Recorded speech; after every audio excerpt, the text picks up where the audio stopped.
Welcome to Module 8, Getting Ready to Dispute. Okay, so far you've upped your credit utilization in Module 7 as high as possible. You've signed up for Credit Karma. Okay. You've opted out of the mandatory arbitration. Okay. You have your ID forms that you're going to use with your disputes. Okay. So here's what I need you to do. Set up your folders. Okay. You can do them online or actual folders. You're going to have TransUnion add account, Equifax add account, Experian add account, TransUnion account not mine, Equifax account not mine, Experian account not mine, TransUnion account mine, Equifax account mine, Experian account mine. Okay? Now, remember when you went through your Credit Karma, you found all the accounts that were derogatory, everything that we're going to dispute. Okay? Now you've printed all copies of your accounts that you're going to dispute and file them in the correct folder. Now, if you see an account on one of your reports that's a good account that's not reporting to one of the other bureaus, you're going to add it. Okay? It's easy to add an account. I've got a letter for it. It's really easy to add an account, and you have to add all of your good accounts, okay, to all of your bureaus. Okay? So if you have one good account and it's only showing up on Experian, you're going to add it to TransUnion and Equifax. Okay? So here we're looking at debts, though. Okay? So you look at the debt. Alright, here's an example one. Collection agency is ERC. Original creditor is AT&T. Status is open. Okay. We'll just scroll down here. Now, you see that the original creditor is AT&T. Okay? You need to get your account number. Whatever account number is associated with that account. Okay? First, call AT&T and try to get the account number. If you can't, you can call the creditor, but block your number. Don't give them any information. Tell them you need to check your files, and you're going to call them back, and you're going to pay the account. Okay? Here's a sample call to the original creditor. Your phone call should go something like this. Hello, I saw this debt on my credit report that I'm not sure is mine. If it is mine, I'm willing to pay it. What's the account number with the AT&T account so I can check my records? And you give me your social. Okay? If for some reason you can't get it that way, you can call the collection company. That collection company, block your phone number. You don't want them to call you.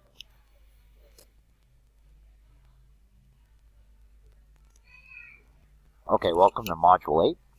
So far, you should have all the accounts that you're ready to dispute. You got them from Credit Karma. Okay? You should have opted out of the arbitration. Okay? I gave you the letter for that. You've opted out, hopefully. And you have some copies of your identification form. Okay, that has a copy of your driver's license, utility bill, and a paycheck stub.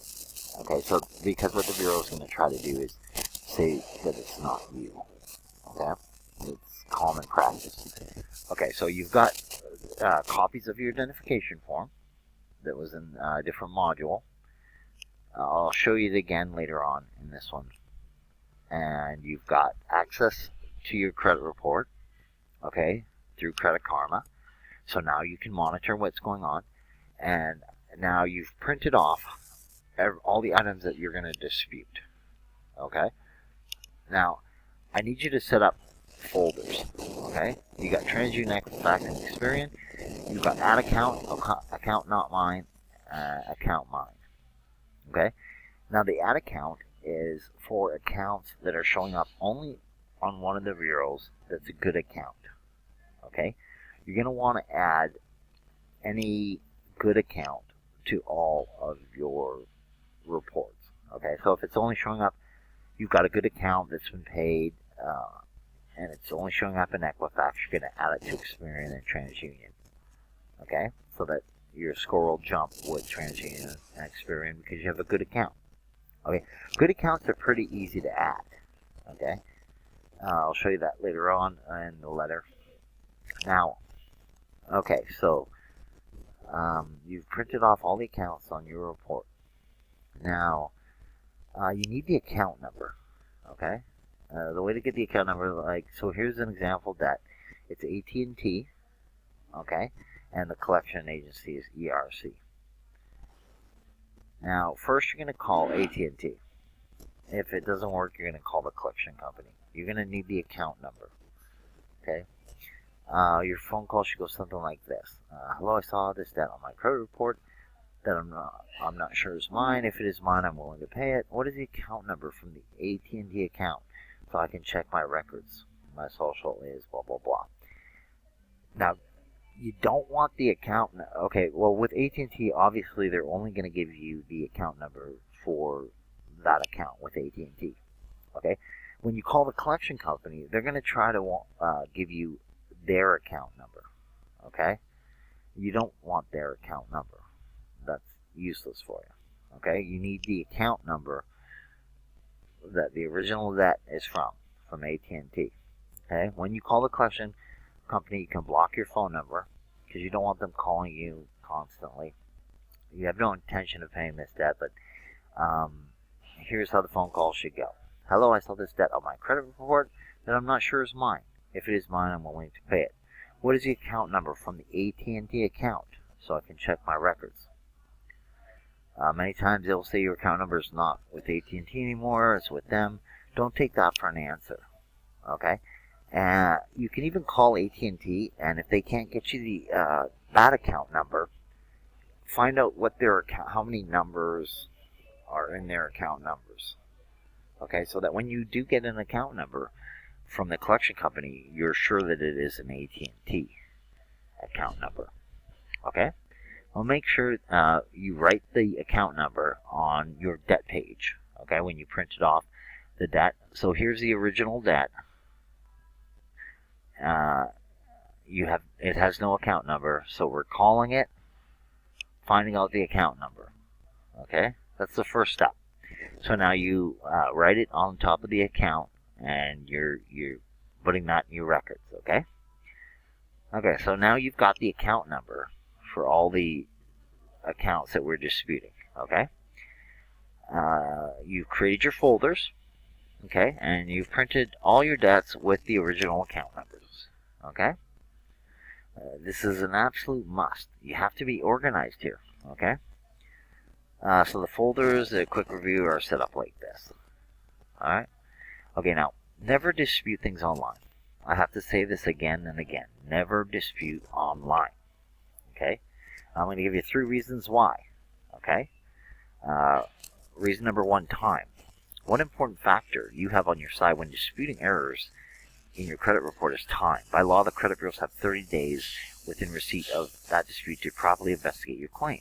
However, this only applies to reports other than ones obtained for free from annualcreditreport.com. Remember, we discussed this in another module. Never get your credit report from here. Okay, then they have 45 days to respond. Okay, number 2, shortcut the process. The credit bureau's online dispute setup is set up in such a way that when you use it, it makes your job much easier. The information you put into their limited dispute fields falls right into their electronic verification system. By using their online dispute system, which is called eOscar, you have no proof of the dispute or a paper trail that certified return receipt requested would give you if you mailed that dispute. An important aspect of accelerating the credit recovery process is keeping meticulous records. Okay? If you catch the bureaus in a violation of the Fair Credit Reporting Act or a collection company in violation, you'll have the necessary ammunition to beat them in court and clear your name. Number 3, revision not in your favor.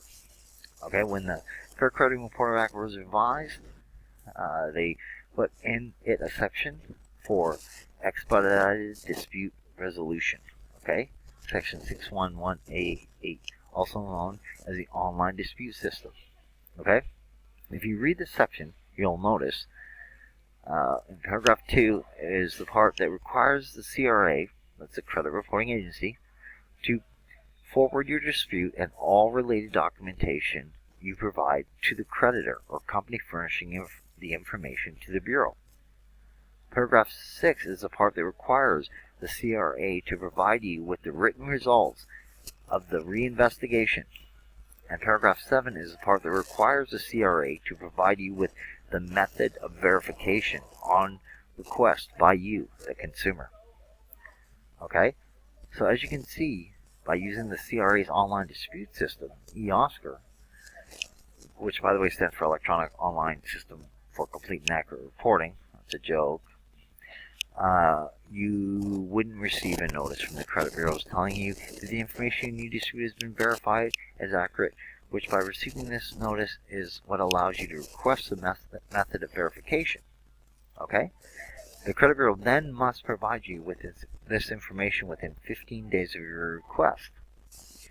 Now, it's extremely important to request in writing, certified, with your identification form, with it notarized, and signed. Okay?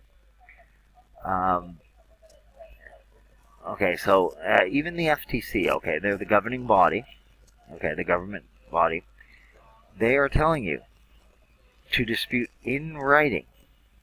As the FTC states, you should on their website. The bureaus might temporarily remove a negative item, a soft delete, until the information is verified as true. But if the information is verified to be true, they must then notify you in writing within 5 days of putting the item back on your credit report. If they don't, it is a violation of the FCRA, and you could potentially sue them for $1,000. Okay? The FTC clearly states to dispute in writing. Okay? If you think it's not accurate, incomplete, or unverifiable on your credit, in writing and by certified mail, return receipt requested.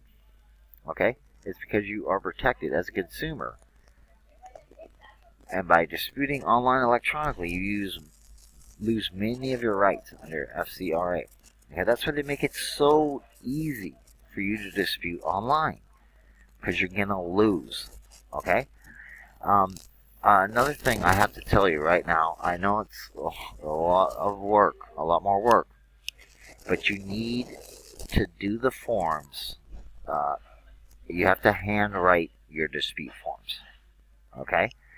I'm giving you the forms. They're not that long, but you have to hand write them. Okay? Print them neatly. If they can say that they're a form letter of any type, they like to throw them back. Okay? You have to hand write them. Okay? So they can't say anything. Okay? You hand wrote this letter to them. Okay, so now how you're going to beat the credit bureau is through Section 609 of the Fair Credit Reporting Act. Okay, it'll work every single time. We're going to go through it in the next module, but for now, I need you to get all your stuff printed out and filed, and your ID form. Print or photocopy 10 copies. We're going to use those, and I'm going to go through the whole letter process on the next module.